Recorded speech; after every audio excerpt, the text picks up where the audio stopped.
મહાનગરપાલિકા દ્વારા હાલ રોગચાળાને લઈને આરોગ્ય વિભાગ દ્વારા દુકાનોમાં અને પાણીપુરીવાળાઓમાં ઘનિષ્ઠ ચેકિંગનું અભિયાન હાથ ધરવામાં આવી રહ્યું છે। તેમ છતાં પણ કેટલાક વેપારીઓ દ્વારા વાસી તેમજ બિન આરોગ્યપ્રદ ખાદ્ય પદાર્થોનું વેચાણ કરતા હોવાના કિસ્સાઓ પ્રકાશમાં આવી રહ્યા છે। ત્યારે વડોદરા શહેરના સયાજીગંજ વિસ્તારમાં આવેલ કડક બજારમાં સત્યનારાયણ ફરસાણ દુકાનના માલિકે એક ગ્રાહકને ફૂગવાળા પેંડા પધરાવી દીધા હતા। જો કે ગ્રાહકે ઘરે ગયા પછી પેંડા ઉપર ફૂગ તેમજ વિચિત્ર ગંધ આવતી જોઈને આ બિન આરોગ્યપ્રદ હોવાનું જણાઈ આવ્યું હતું। તેવા પેંડા લઈને તેઓ પરત દુકાને આવ્યા હતા, જ્યાં દુકાનદારને આ ફૂગવાળા પેંડા બતાવીને બિન આરોગ્યપ્રદ તેમજ સ્વાસ્થ્ય સાથે ચેડા કરતા હોવાના આક્ષેપો કર્યા હતા। પાલિકાની આરોગ્ય વિભાગમાં ફરિયાદ નોંધાવવા માટેની ચીમકી ઉચ્ચારવામાં આવી હતી।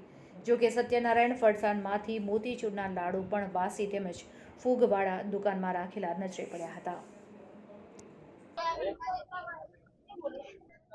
મારો ભાણિયો અત્યારે ધોરણ 10માં પાસ થયો હોવાથી એ પાસ થયાને સવેરના જતા માટે મીઠાઈ લઈને આવ્યો તો મીઠાઈ અહીંયા સત્યનારાયણ દુકાનેથી લીધી।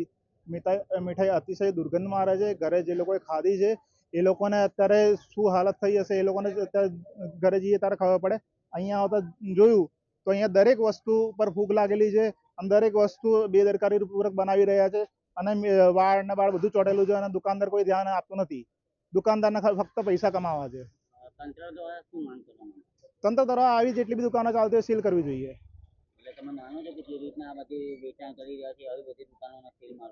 જો તંત્ર અત્યારે કાયદાકીય આના પર કોઈ કાર્યવાહી નહીં કરે તો હું